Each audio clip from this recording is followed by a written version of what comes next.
In this episode, you can check out anytime you like, but you can never leave. So why not hang with us in the lobby as we discuss Hotel California by the Eagles? Stay tuned. Welcome, friends, to the 3324 podcast. You have found us. I'm Dean here with Eric. Hello. How you doing? I'm good. How are you? I'm doing good. Good. You're sweating. I'm sweating. It's hot. It is hot. Yes. I feel like very steamy. I feel like Dustin Hoffman and Dick Tracy. He was 88 keys, and they were trying to get the information out of him, and he was. That's right. Big boy did it. Big boy did it. So that's what I feel like. If you don't know what I'm talking God. about, go see Dick Tracy and Dustin Hoffman. As now a you got me going. See, I'm gonna be laughing throughout the whole thing now. See what you did. All right. Anyway, normally this would be the place where we plug the social media stuff, but we got exciting news for this episode. As of the recording of this episode, we have launched some extra content. So above and beyond the wonderful stuff we talk about here, we also have something called the 3324 Quick Hit. And what that is just a really small tidbit of a nugget of information, maybe some behind the scenes about usually a music subject and a film subject, not longer than 10 minutes or so, just some extra stuff, content that will be released every Monday to feed the need for entertainment information. So for all of those who are just feeling that drought during the week, that's it. You don't want to, you're just waiting to hear our voices again. If you're parched, for content, we're going to provide just a little bit, just a tease. Just a little tidbit, yeah. It is not another full episode. Our full episodes will always be our full episodes. They're not going anywhere. This is some supplemental stuff to kind of tide you over. Like Eric said, whet the appetite. Get you ready for first one is great. It's about Barry Gibb. Guys, check it out. It's awesome. Dean did a great job with it. I can't say enough about this man. Why, thank you. He is, whatever you're saying, it's because it's true. Either way. I'll leave it at that. I'll take it either way. Right? Yeah. They say no such thing as bad press. That's right. So let's get to work. Let's go to work. So what we're talking about in this episode is an album it's not by the Eagles. That's right. The name of the band, we all call it the Eagles, like the Beatles and the Who and the this or that. Yes. They're actually just known as Eagles, which is uncomfortable to say. I'll be honest with you. It very much is. I was actually thinking of things to say, and I was like, and I kept, Eagles. Yeah. And I said we got to point this out because that is the name. But you of the can't band. do it. I defy any. I will not get. I'm not even going to try. I'm like, but it is so awkward to not have the word "the" in front of Eagles because Eagles is also eagle is a bird. So usually you talk about the eagle flew. Yes, across the sky, the eagle landed. It doesn't say eagle landed, eagle, this, that, and the other thing. So, and if you don't believe us, check out their documentary. I believe it's still on Netflix. Is that right? Yeah. So that it's like a 3.5 hour plus documentary. I think Glenn Fry pretty much drove the point home with his stern face. We are Eagles, not the. Yeah, it's tough. It's a tough nut to crack. I got to be honest. It's the we want to have good grammar, so we say the. We don't just say Eagles. That's right. But you don't say the White Snake. You say White Snake. Yes. Right? Or yes. So why is Eagles? Why do we have such a problem with Eagles putting the in front of it? Like we can't not do it. We don't say the White Snake. I don't know. Right? And you think we'd be tipped off because every one of their albums just says Eagles. It's not the right. And it's never written that way. Well, maybe that's not true. I think back in the day they might have done that in articles and such, but I don't know. We're already dropping bombs of detailed information. We're gonna this way. If you ever meet any of them, you don't get them angry. Anyway, the album that we're talking about. So we know at this point we're talking about Eagles. Mm-hmm. Eagles. The album we're talking about is actually a request from a listener. I was at a BBQ. And I was sitting with somebody. I'm not going to mention her name just in case she doesn't want me to. So they're like, "Oh, what are you doing next? Or are you going to do Eagles?" And I said, "Yeah." And she's like, and she kind of leaned back and it's kind of like, well, kind of listening as to what one. And for me, on our list or on my list, or anytime I email Eric about it, usually I on my list was The Long Run. Like for me, I always like The Long Run is my favorite Eagles album. But she kind of nodded, and I said Hotel California. She goes, yeah. All right, we'll do it. So this is our first listener request. So we're doing Eagles Hotel California, which is a pleasure to do anyway. Anything by Eagles is fine. It's gorgeous. This is a gorgeous album. We will be talking about The Long Run. I mean, yeah, we'll bring it up. Yeah, and we can't not. We'll throw the bone there. And speaking, well, thanks. We'll talk about that one, and Eric won't hit record. He'll be like, well, we didn't get it. Sorry. Next time. So let's jump in. Let's talk about the stats. We'll get you set up with all that detailed information that we like to throw around at the beginning. This was released in December of 1976, produced by Bill Szymczyk, hit number 1 on the charts. This album is just I mean, I don't know what it's going to sound like we're gushing, but these are facts. Here it is. Hit number 1 on the charts.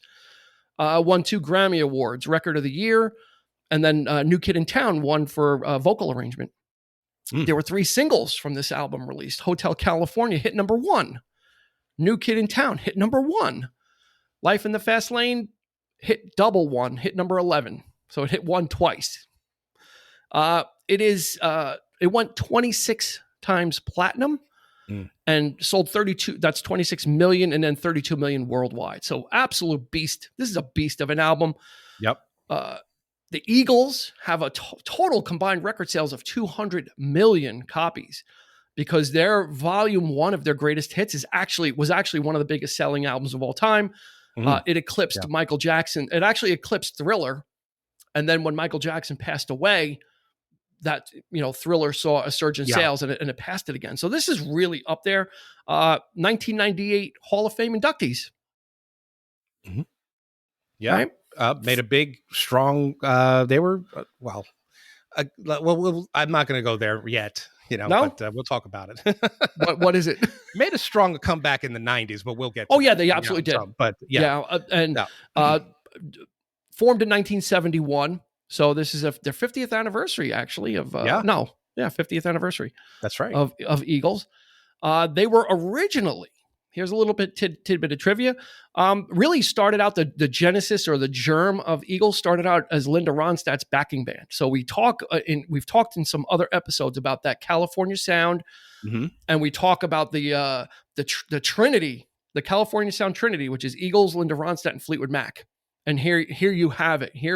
They literally sprang from Linda Ronstadt. And her biggest hit, one of her big hits was an Eagles song, was Desperado. It was more known at the time, Linda Ronstadt's version, than it was the Eagles version. Version was a minor hit. Hers was the version that was really known. Yeah, these guys were also good friends with the likes of Jackson Browne. Another musician named J.D. Souther was a frequent collaborator especially on the early stuff. They were kind of just hanging together at that point. The sort of, what was it? The Beverly Hills, the Rodeo, not Rodeo Drive, but like the hillside. They would all hang out on the hill there, and just listen to each other's music. And I know Jackson Browne was a big help to Glenn Frey in the early years. Yeah, they were living together. Yeah. They lived together for a while. So a lot of the training or the proving grounds for a lot of these artists. J.D. Souther, known as a prolific songwriter. He's written songs for like one of Linda Ronstadt's favorite songwriters, collaborated a lot with Glenn Frey. I believe they even may have asked him early on to join the Eagles, and I think Bernie Ledden or someone didn't really care for him too much. So he was originally asked. So he's been there from the jump. So while we're talking about, you mean somebody else had a say besides Don Henley and Glenn Frey? Somebody actually had a voice. We'll get to that. At the time, yeah. At the time, probably it was a little more democratic. This lineup, the lineup for Hotel California is a kind of one in and one on the way out version of the Eagles. Yeah. So you had Glenn Frey, Don Henley, Don Felder, who joined actually a couple of albums in. So he was not an original member. He's not an original member, right. Yep, it was a Joe foursome. Walsh. Mm-hmm. So Joe Walsh, we'll talk about him in a moment, and then Randy Meisner. So what's missing from this is founding member Bernie Leadon, who was really responsible for the more country sound. Yeah, because Eagles were firmly in really kind of a country thing. They were played very heavily on country radios, as a matter of fact. Mm-hmm. Henley and Fry were looking to develop a harder rock sound, and that didn't really jive with Bernie Leadon, what he was doing. So he exited. Randy Meisner, who was the bass player for Eagles, he would leave after this album. So basically, within the space of 2 albums, two founding members would leave. And then you want hard rock, you go to the Cantina and you find the Mercenary and you get Joe Walsh, right? That's right. You're not going to get much harder than that. And there was some concern from Don Henley that this guy might be too much of a maniac even for the Eagles. Well, that's right. He was already he was already established. I mean, he had his own band, the James Gang, which is pretty weird. And he had a prolific solo career as well. It is odd that they would ask him to be in this band. I mean, he really didn't. I mean, he already had some hits. I wouldn't say they were great, big hits, but they were. James Gang had Walk Away and nonetheless, but, he was a force to be reckoned with, but they were a little worried because at the time he had a reputation as just off the wall. Yeah. Hell of a guitar player. Really. Yeah. A gunslinger when it comes to playing guitar. So that was the hard edge that they were looking for. Yeah. And Joe Walsh accepted. So this is the first appearance of Joe Walsh in the Eagles. Mm-hmm. And he became just an iconic member of the band, especially on this album. So that was the thing, is they wanted that harder edge. You had some personnel changes going on here with Bernie Leadon, more the banjo and more the country kind of stuff that influenced exiting and then moving forward with a harder edge. That's right. And when was the first time that you heard the album? What was your experience? Oh, I can't tell you the first time I heard Hotel California, but I remember Eagles on the radio from way back from when I was a kid, like Take It Easy and Lion Eyes. Again, my parents were big into country music, so I may have even heard it there first, because it was something that was back then. They were really had a foot in both, in pop rock. They were kind of Southern. They're kind of Southern rock. They were kind of country-ish. Yeah. They walked in a lot of different sets of shoes. That's right. My experience was, I knew those songs as well. I didn't know they were the same band because it was so different. Yeah. Hotel California came around, and it's kind of funny because during that period, it was just like late 76, early 77. And I swore up and down that there were 2 songs that I at that point, when I first heard them on the radio, that they were my absolute favorite songs of all time. But the first song was Al Stewart's Year of the Cat. Mm-hmm. I just absolutely love that song. I was always looking forward, to hear it on the radio. I love that song as well. Yeah, it's great. And then Hotel California. I mean, the single came out. They started playing it heavily in early 77, and then I heard that, and I was like, oh my God, this is even better.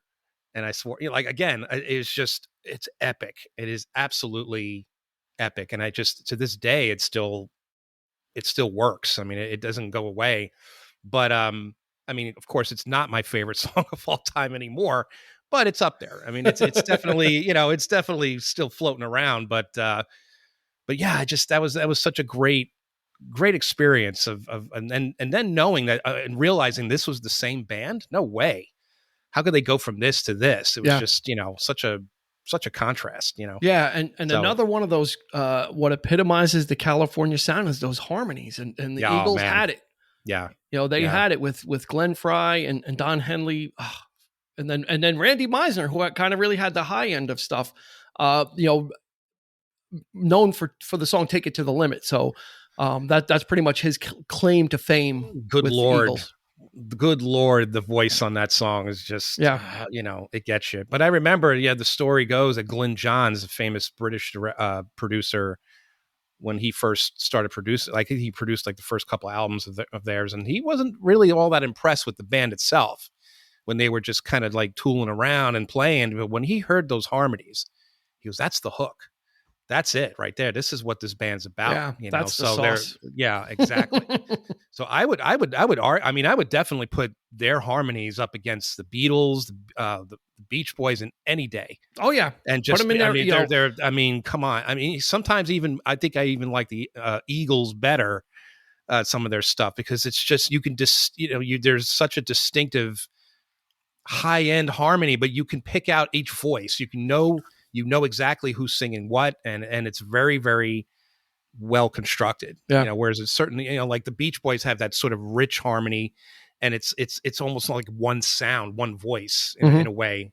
If you if I know what I'm talking about, but like and then in the Beatles, kind of the same thing, but also in the later stuff you could kind of differentiate. But in the mono era, their stuff was just kind of like, it was hard to distinguish. But here, Eagles was warm. It was yeah, they're just fantastic, fabulous. Yeah, just and just to set the story, the album before this, not counting a Greatest Hits collection, was One of These Nights, which came out in 1975.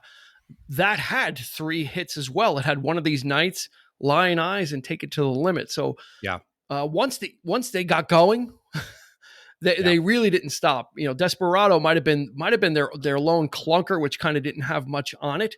Yeah. But once they got past that, it was really onward and upward, and they just would have album after album with multiple hits and multiple classic rock radio stuff. I mean, there's just so much there. It's tough because there are so many hits. It's really tough to just pick one album above. I mean, I guess you can. I mean, Hotel California might be the album by default because it's just such a great great album, and there's a lot of great stuff on here. But the fact that some of the older stuff had so many hits, it's just hard to kind of you just want to go back and listen to that stuff too. It's like, and it's got a different sound. This is definitely absolutely. Hotel California is kind of a harder edge to it, more cynical than some of the other ones. It is a loose concept album. It is kind of a little about loss of innocence and that kind of stuff. So there is some kind of melancholy feelings to it as well. So, and one of the great things about the Eagles is, if you look at the credits on pretty much all their albums, it's a collaborative effort. So when you look at something like Fleetwood Mac, it's like Stevie Nicks sings the song, she wrote it. Christine McVie sings the song, she wrote it. Yeah. With the Eagles, it's like Glenn Frey, J.D. Souther, Don Henley, 3 people writing the song, and then usually whoever has the idea will sing the lead. But song after song, it's pretty much a collaborative effort of constructing these tunes and putting them together. Yeah. I mean, I would, once we go, I guess we're going through track by track. Pretty much. Yeah. Okay. So I think so. Yeah. So let's dive in. Let's do it. Yeah. Just one other thing of note is, with the addition of Joe Walsh, and this was kind of interesting as well, is previous to this, you had 3 vocalists. You had Glenn Frey, Don Henley, and Randy Meisner. Adding Joe Walsh adds a 4th vocalist, because Joe Walsh sings and puts out solo albums. He doesn't do instrumental stuff. Yeah. He's an artist in his own right. So now you just added a 4th voice or fourth point of view. Another distinctive voice for another distinctive voice. It was already getting crowded. And I think that could, also lead to some issues down the road is there's that saying, too many chefs. So there's that to consider as well. But one other, let's get into it. We'll go track by track for the most part. We'll roll through it, and it opens with the album Hotel California opens with, guess what? Opens with Hotel California. Hotel California. Yeah. I was like, where are you going with this? Was a trick question? Is this a trick question? Like, I wasn't trying to acoustic guitar. It opens with a song. Yes. No, it opens with Hotel California. A classic among classics. I mean, this song is just I think it's in the pantheon, and it's definitely in got to be in the top charts of a top list of greatest songs of all time. I mean, this is the one that defined the Eagles. It's epic in scale. It's got everything. The slow build of it is what gets me. It's like this long guitar intro. then it kicks in with the drums, and then Henley, comes in with his vocal. Yeah, and you have a story to it, and there's a story, and it just, and with each chorus part, it it gets wider and broader and more and louder. If you even too, like the more of the rock feel starts to creep in as well. And so, of course, by the end of it, you're just kind of like you're lost in that long guitar outro, right? It sort of fades out, and it's I had never heard guitars harmonize with one another so eloquently like they do on this album between Walsh and Felder. Yeah, I think with this first song, you pretty much know that it's going to be something different here. Mm-hmm. And we talk a lot about Joe Walsh, but Don Felder is no slouch at the guitar. His nickname was Absolutely Fingers. Not. Mm-hmm. So, and that should tell you he is technically proficient, knows what he's doing, and is a skilled songwriter, and had a hand in constructing all this, especially this song, which is really important. If you look at there's the video of them playing this live.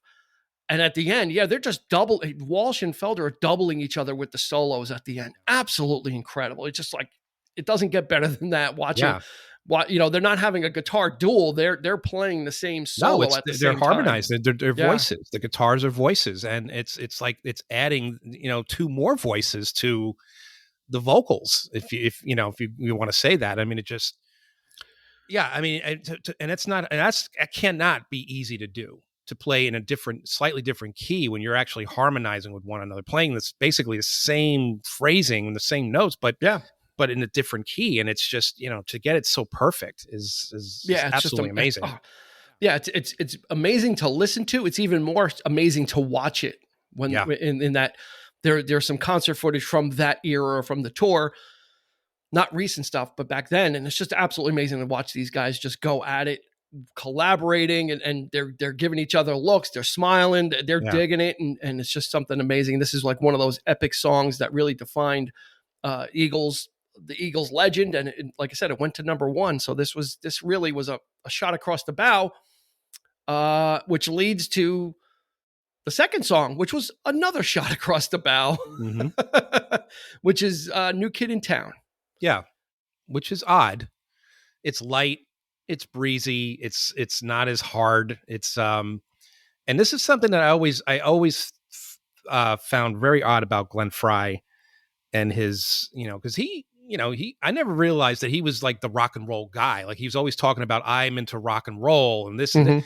You really don't get that impression. With the early stuff, he's always singing these light, like sort of like peaceful, easy feeling, and these and Tequila Sunrise, very country, and he even has the country twang, like like the voice, like a singing voice. I'm talking, not even like even talking voice, but and he hails from Detroit, Michigan. Yep. So it's odd to me that he would be one of the most country of the band, besides Bernie Ledden. Like, he would he was always doing the more acoustic stuff. So where is this rock and roll guy that you're talking about? But what you don't realize is that he wrote. Sometimes he didn't. Especially on this album, some of the rocking stuff, he had a hand in writing, but he didn't sing. Yeah. Now, because with New Kid in Town, he sings this one, so it's more, I guess, more his idea, like you said. But yeah, it's a great tune. I love this song. There's it starts with his solo vocal, and then listening to it recently, I really came to appreciate Don Henley ghosting him. Yes, on the second parts of the verses, just very lightly there, and then sometimes going a little higher. I'm like, God, the harmony there. This is an amazing song. Now I do have a question or 2 questions. Mm-hmm. Where the hell is Glenn Frey after this song? He's gone. Did he punch out? Did he go to lunch? Because this is the only song he sings on. And right. It was kind of weird. I was looking, I'm like, wow. It's like 9 songs. Don Henley's got 5 of them. Yeah. Well, I'm going to comment on that as we go along with some of the songs. So Henley, he has the most. He sings the lead on most of the songs here, which is an odd choice. Yeah, especially when we get to the next song. Well, hang on. I gotta ask you another question before. Okay, I'm sorry. Before we jump off of this pedestal we're on, I'm going to ask you a question. Are you Team Henley or Team Frey? I love them both. You didn't know I was going to ask this. I'm putting them on the spot. But I'm not surprised you are, because I was going to not ask you this, but I know it was going to come up in the conversation. Okay, but, see that. I'm Teen Henley. Really? I've always admired Don Henley. I always admired his songwriting. I love his voice. I'm a sort of a frustrated singer.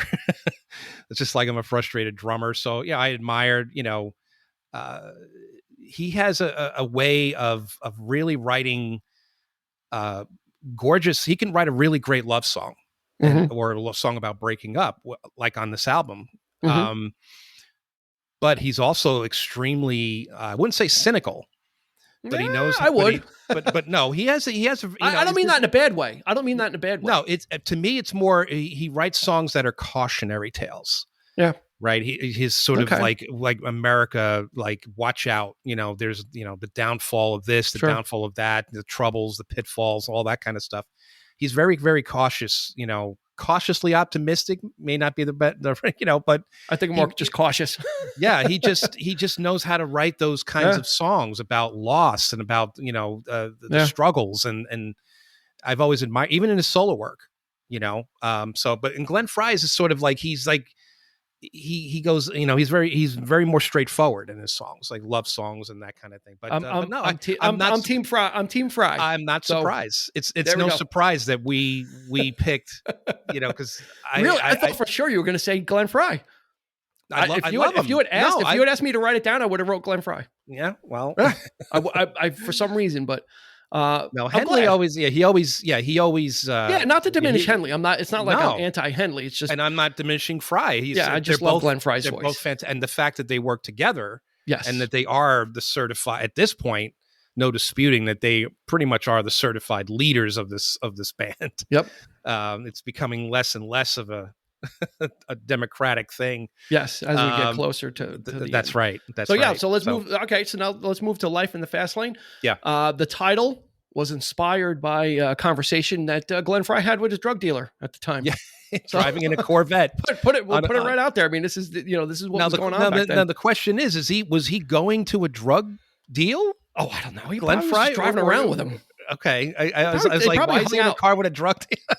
Yeah, I'm sure they just hung out. Like, I'm sure that it wasn't like, oh, this was like some undercover thing. Again, we talked about Tusk recently and the amount of cocaine that was used then. Oh, sure. Yeah. It was in the society. It was like the drug of choice. Of course. So I'm sure they weren't like a dealer.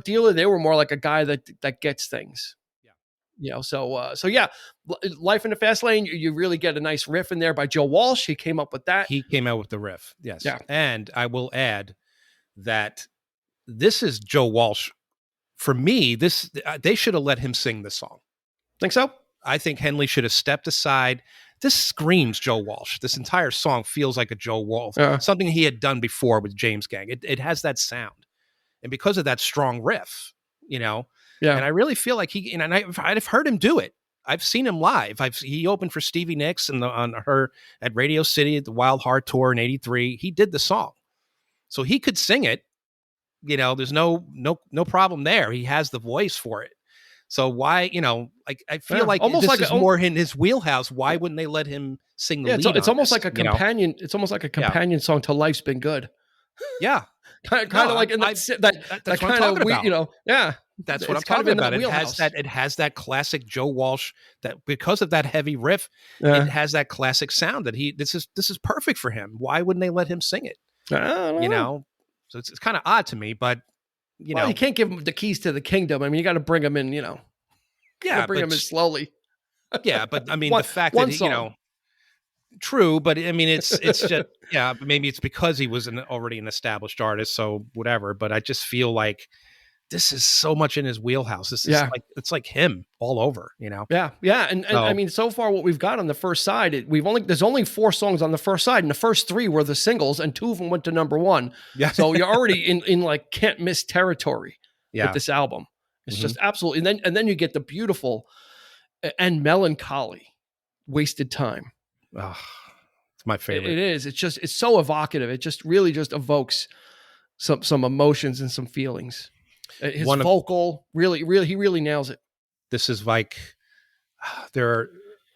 Yeah, there's 3 songs in this album that I could that I would say are my 3 favorite songs. This is one of them. I've always loved singing this along with, like anytime I'm in the car, or I tried to do it at karaoke. Fortunately, it's not one of those songs that are in the book. Of course, they only have the hits, so you gotta I had to bring my own CD, and I had to sing on top of Henley. So, which was kind of nice because I tried to harmonize with him and it didn't work. Wah, wah. Yeah, it didn't. Yeah, it kind of flubbed. But so I ended up singing sort of double, his vocal. But yeah, it's a beautiful song, and it there's some things about it that kind of hit home, and so I won't go any further than that. But, yeah, it's just gotta. Yeah, it's a nice way to close out the side. It just kind of, because you've gotten really some different looks already with Hotel California. Like I said, New Kid in Town is a little more sedate. Life in the Fast Lane really ups the ante set by Hotel California, very, very riff oriented. Mm-hmm. And then Wasted Time just kind of like floats over you, kind of comes over you. Yeah, the song, it's primarily Henley too. There's very little harmony on this song not until the very end, where they kind of, it's not even spoken. It's just like sort of a ooh, they come in with the oohs and the ahs at the end. Yeah. And it's a beautiful way to close it out. So, but I would argue, I mean, this is more like a Don Henley. This would easily appear on any one of his solo records at some point. Yeah. Like it's got that feeling. He would write songs like this, in some of his solo work. So. Yep. Yeah. Yep. Yep. Well, before we get to side 2, we're going to stop here because I want to let you know that there's a great podcast that we're collaborating with. They're called Imbibe the Vibe. I'm going to get it right. Imbibe the Vibe. And what they do is they take music and they pair it with cocktails. So we're going to take a quick break. We're going to play you their promotion, and hopefully you'll check them out because they're really a great set of guys. I listen to their podcast and it's really a lot of fun. So check that out. We'll be right back on the other side. All right, so side 2 begins the way side 1 ended. Mm-hmm. Just on a little smaller note, it's a reprise of Wasted Time, which is kind of odd that you get, and it's only like a minute or so long. It feels like it should have kind of been with Wasted Time. Like it should have just been, that should have been the whole song. Yeah.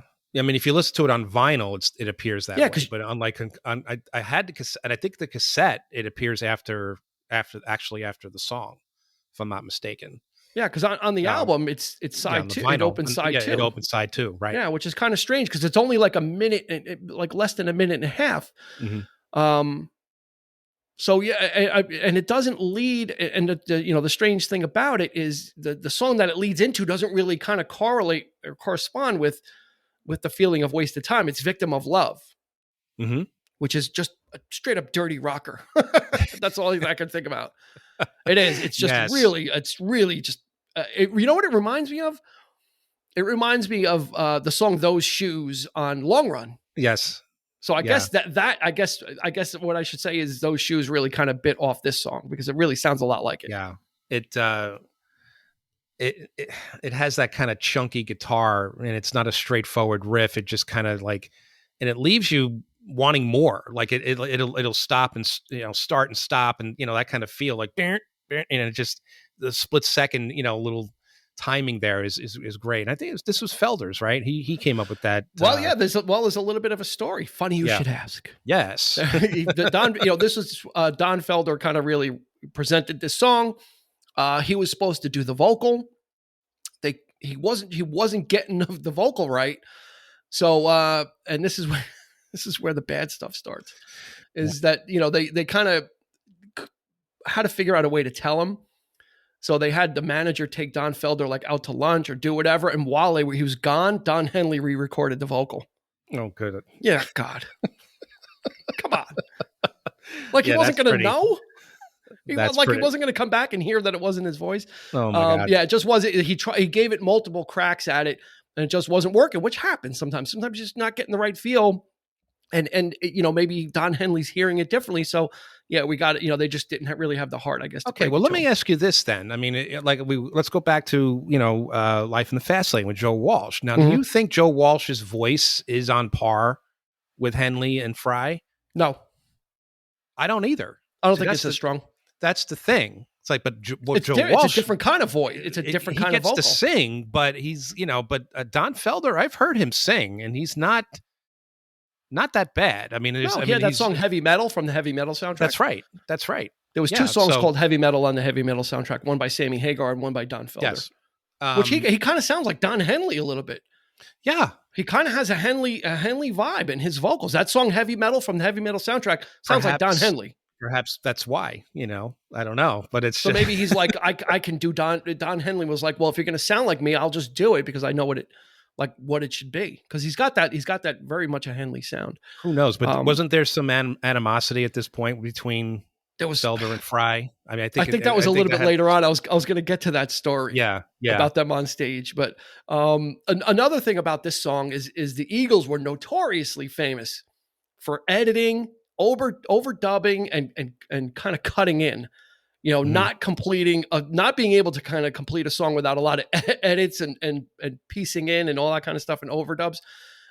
They proudly proclaimed that for Victim of Love, the backing track was recorded completely live. They pulled it together and did it all in one shot, and then they added the vocals afterwards. And there's actually a little nod to that on the original vinyl pressings. If you look on the Inner Groove, there's a little etching about that. That's right. Yes. VOL 5 Live or something like that. Yeah. Just, a little inside joke, but yeah. So then you get Pretty Maids All in a Row, which is Joe Walsh's debut.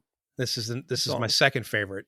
Yeah, song. I love this song. Wow, I thought it was going to be I thought it was going to be a Henley hat trick. All three Henley. No, again, I love Joe Walsh's ballads. I think I told you this. The album he did with Jeff Lynne, one of his later Analog albums. Man.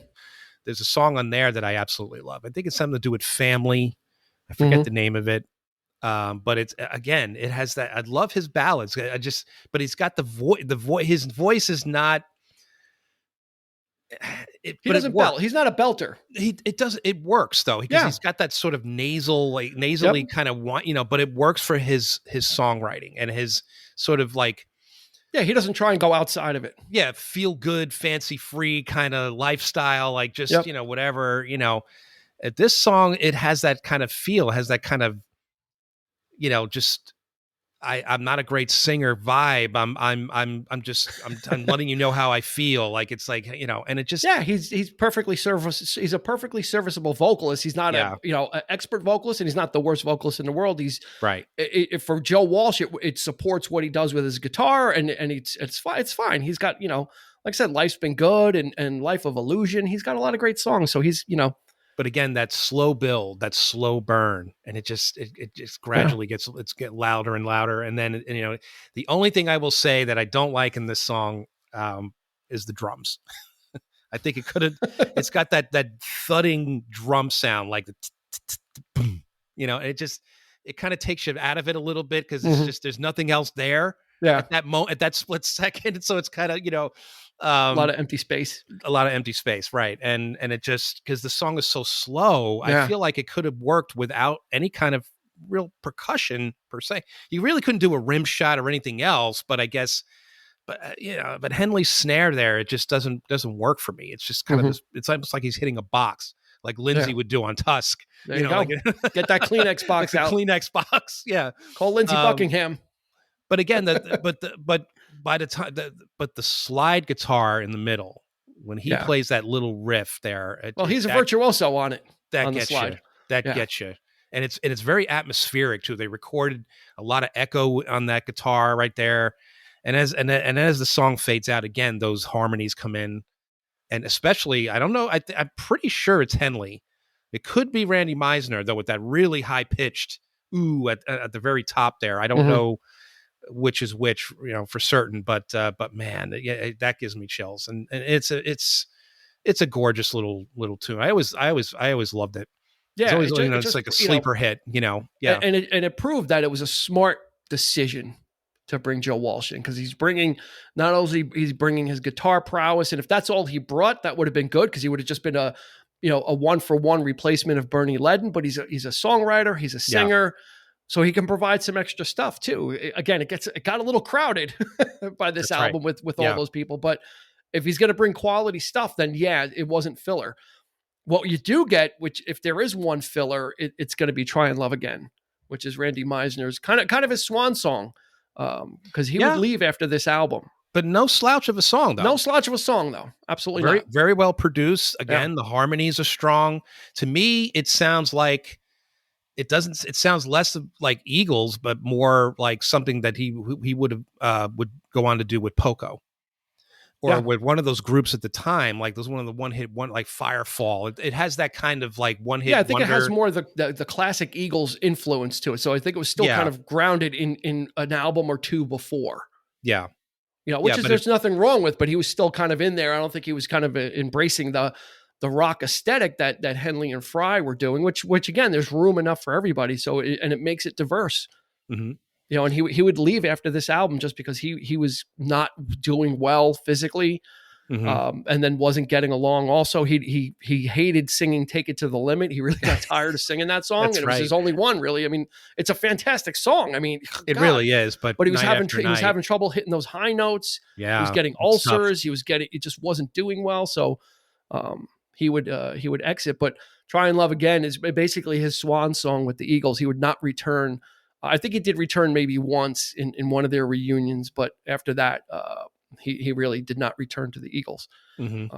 And then to close out the album is "The Last Resort," which is another epic Henley. And this is song. My third favorite song on the record. But so there you go.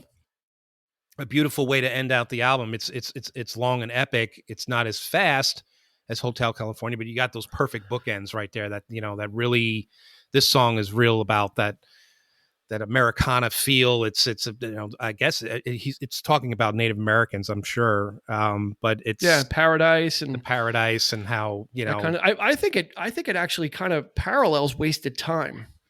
Yeah. Just the way both of those songs close out their sides. Mm-hmm. Kind of really just kind of puts you into both of them really kind of put you into a mood. If you sit there and you're listening to this whole album, you're going to get drawn in. Yeah. Is what's going to happen. Sure. And again, I mean, these songs are so strong that, I mean, it's with just 3 singles off it's amazing to me that none of these other songs became hits. I mean, I guess, Wasted Time. I mean, come on. It was the B-side of what, Life in the Fast Lane, I think, or yeah. I don't know. But I mean, they were definitely played on classic rock radio, I think. Like Wasted Time and Victim of Love. Victim of Love, I've heard. I've never heard. Definitely heard that on classic rock radio. I've never heard like stuff like, Pretty Maids All in a Row, or I would have thought even Try and Love Again. To me, it like I said, it has that sort of like, soft rock feel, like that all these songs that are being played, to me, it's just as good as anything like that Firefall did or any of these other songs. So again, surprising that it didn't get the airplay that I feel this whole album really deserves. I think every song is, Oh yeah, this is a can't miss. I mean, this is the pinnacle of Eagles or the Eagles. Mm-hmm. I slipped. This was the high point, and it is recognized again in the halls of fame of rock albums is Hotel California. And it's got the classic and iconic album cover, which was designed by Kosh, who did a lot of work with ELO. So at the time, 76, he did New World Records. 76, he did Hotel California. This was during that time when the packaging, the artwork, and the music, it was all kind of symbiotic. Everything worked together with each other, and to present the piece of art to the public to consume it. It was just, this album. I'm glad that it was recommended, and I'm glad we took the time to. I'm glad I took the time to deep dive it. Yeah, I mean, I've never tired of it. Anytime I hear the title track on the radio, I'm probably going to change the station because it's just you just hear it. It's the one you hear it every day. But when I always listen to it from beginning to end. I would never fast forward any song off this record or pick up the needle or put it whatever. You have to listen to the entire thing. It's just it's just one of those albums. It's one of those ones that has a feeling. It's a complete thought. It's not just a collection of songs, although outwardly it may feel like that, but it's not. It's got this kind of, I can't. You could probably put it in better words, but it's melancholy. It's harder edged. It's a little cynical. It's got some bright points, but it speaks to a lot of things happening at that point in time. It talks about loss. It talks about excess.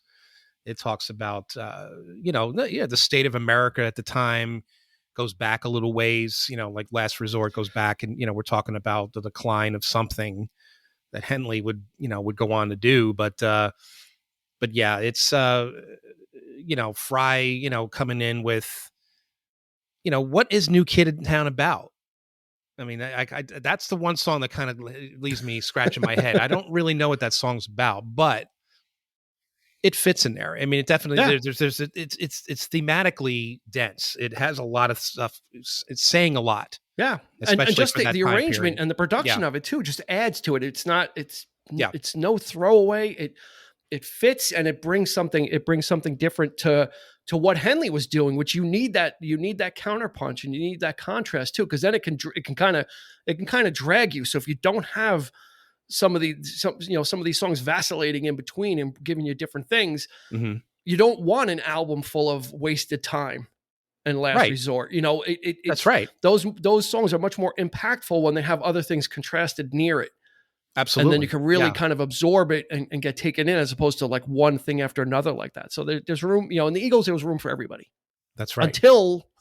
Until they would put out their last album, which would be The Long Run. Yeah. In 1980, which would take 2 years to record. Things had just started to fall apart. It was just too many cooks at that point. The famous. How did I think Henley put it? I think Henley said it was too many chiefs. Yeah, not enough Braves. Too many chiefs. Yeah, and that's the thing. And things were, Glenn Frey and Don Felder were feuding.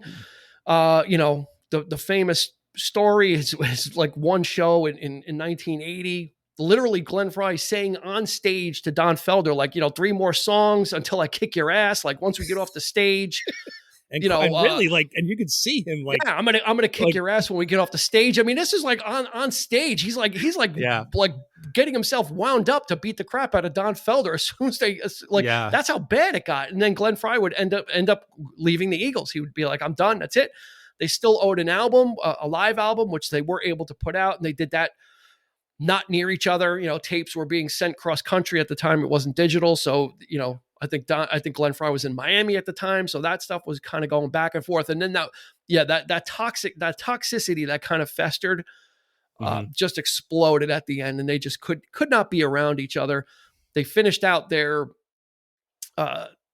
commitment to the record label, and basically where it comes in the 90s is they were, people were asked, hey, they would ask Don Henley or whoever, were you going to get back together again? And they'd be like, well, when Hell freezes over.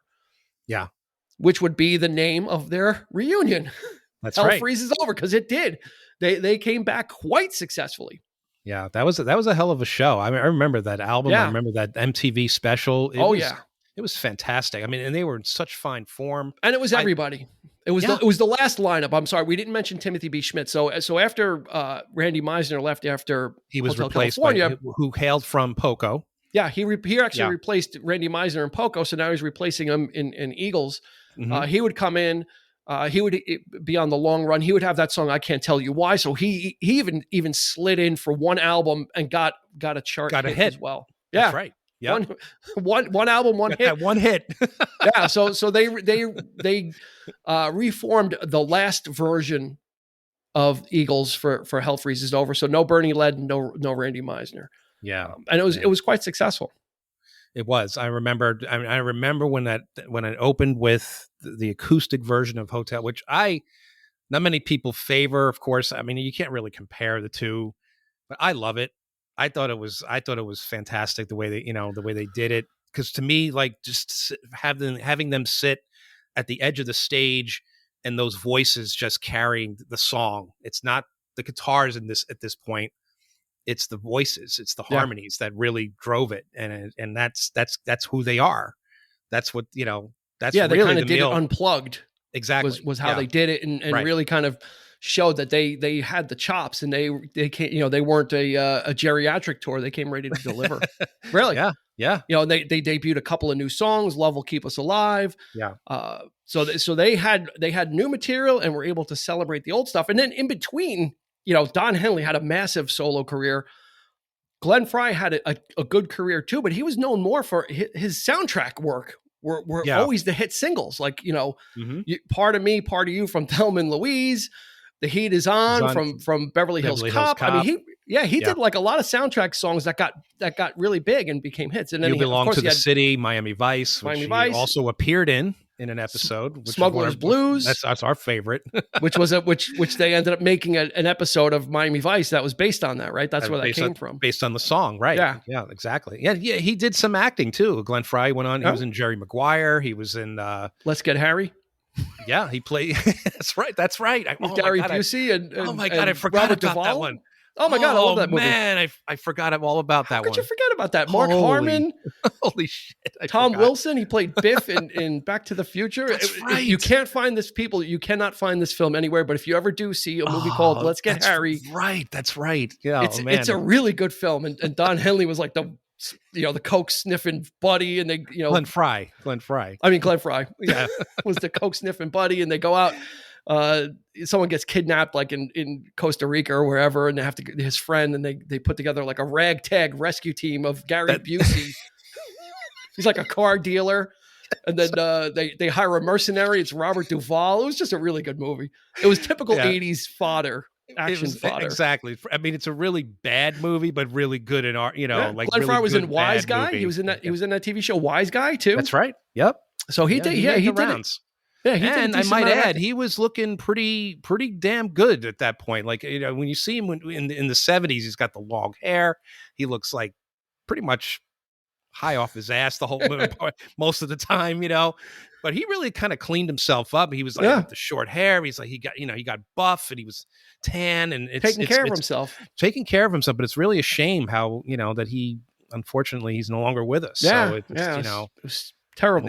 And now that was a shocker for me that day when I heard that he. Oh my God. I was devastated. I was like, Glenn Frey of all people. Like, sad day when we lost him. Yeah, it was just absolutely. Kind of going in for surgery. It was kind of like the Bill Paxton thing, going in for surgery and then complications, and then you pass away. It's just that's right. Those are like kind of really almost seems like so random, and really shouldn't have happened. But who knows?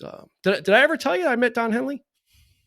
Yeah, it was at the mall, the Galleria. I was supposed to go, but I couldn't. 1991. Yeah, that's right. He had a there was a collection of essays called "Heaven Is Below Our Feet" for Walden Wood, and he was doing a book signing. So I kind of got online and waited and got up to the thing, got up to meet him, and he's this is kind of like, well, what do you want me to write? So I said, if you could write, kind of bent, but we ain't breaking. And he kind of looked at me. Excellent. Yeah, he kind of like looked up, like, oh wow, okay. So he wrote it. I still have the book. Well, that's fantastic. He dated it, and he wrote I would that hope to you would Dean still have the book. I'd probably kick your ass if you didn't. Wow. Like, really? Henley? So I hung on to the book, but Henley had a really prolific solo career. I mean, he started off a little light with Can't Stand Still. Yeah, but then he had Building the Perfect Beast, which had Boys of Summer and Sunset Grill, and All She Wants to Do Is Dance. Love that album. And then he hit it big with End of the Innocents, which was like his big album. A little more poppy. I actually like Building the Perfect Beast better. I think I prefer that record. I love. There's so many. Grittier. Sunset Grill. I love that. That song. And it's so experimental too. Like he's experimenting with synthesizers on that song. I remember I was listening, and again, there's the 1-2 punch of the song right before Sunset Grill. It's like a little ballad, and it's talking about, farmers and, losing the land and all this kind of thing, and really sad, melancholy type song. And it just kind of fades right into Sunset Grill with that buildup of the percussion, and then the synthesizers kick in, and it's like it gets like really loud. And I had it blasting because I just love the song. My dad comes into the kitchen. He's like, "What the hell happened to music? Like, what the hell is that? What is that?" I'm like, "It's Don Henley from Eagles, the Eagles." He's like, "I don't know who these people are," and I'm like, "Oh my God," So but yeah, because he wouldn't have said that if it had been like, one of their songs, but because it was the 80s with that, had a different sound. Of course, so and he was trying something different. He had Patti Smythe on that album, and on Sunset Grill, you can really hear her. That was really kind of a leap forward for him. Danny Korchmar, who was the guitarist with James Taylor, he collaborated, I think, on a lot of the songs. I think he was he brought out the all-stars. Man. And Glenn Frey kind of trotted along.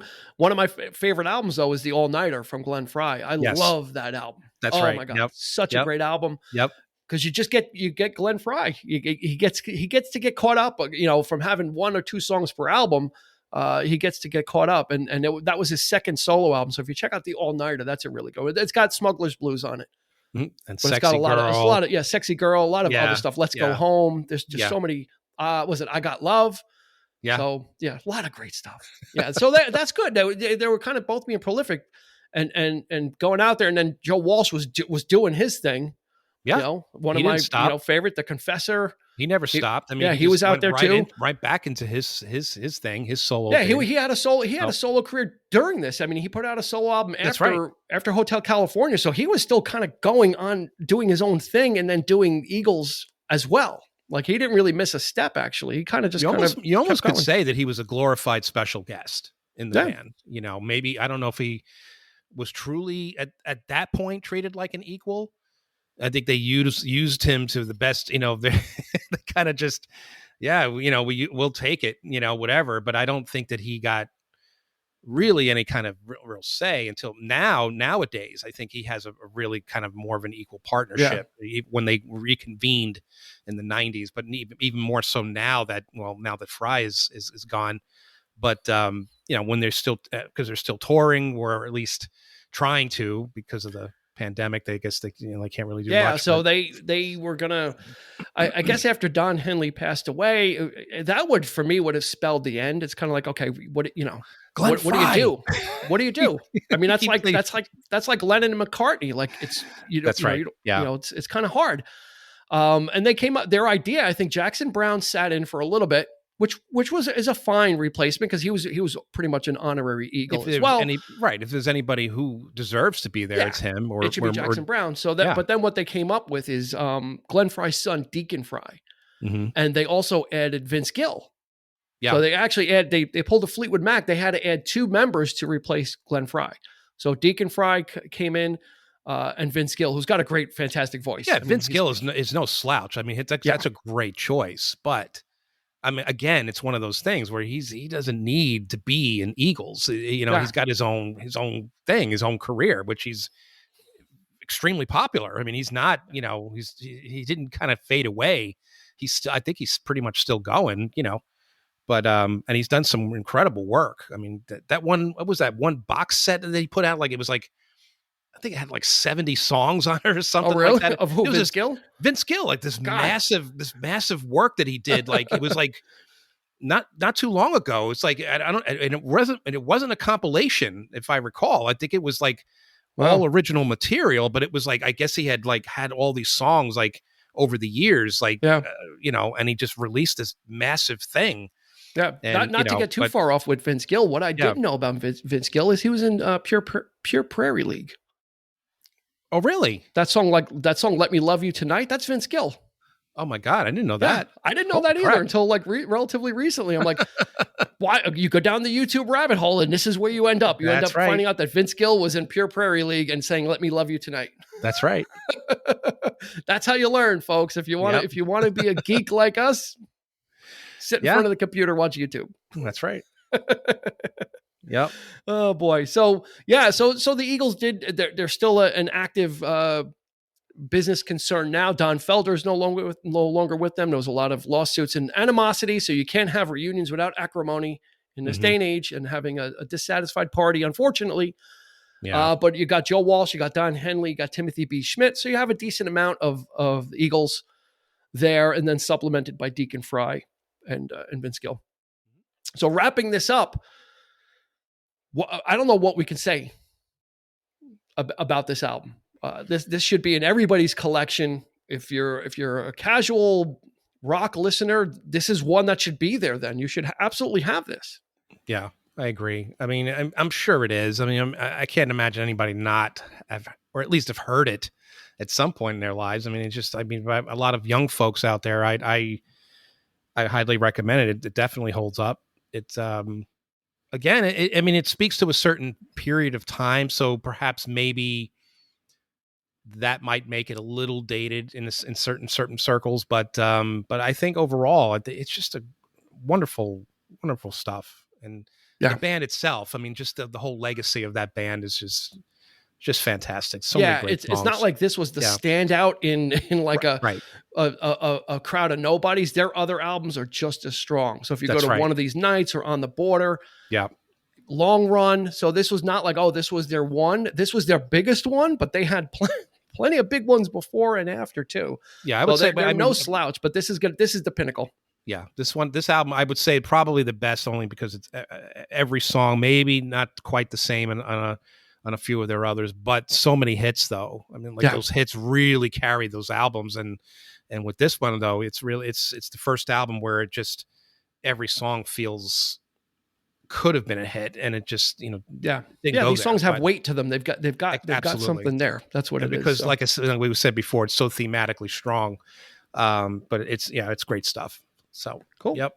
All right. That's going to do it for this episode of the 3324 podcast. We appreciate you checking us out. We are available on social media at Facebook and Twitter. We're at 3324 podcast. On Twitter, we're at 3324p. We do live shows on Facebook. We have a blast. I encourage you, if you're not a Facebook person, that's fine. Join just to join us, and join just to go on our live shows. If for no other reason, you will have a great time. We guarantee it. Well, we almost guarantee it, but we have a blast there. So definitely check us out there. Social media, new episodes every Thursday, our quick hits, which is new content that comes out every Monday. So we've got all the bases covered. We've got you for soup to nuts for your music and movie content. So for Eric, this has been Dean. We thank you for listening, and we will see you on the flip side.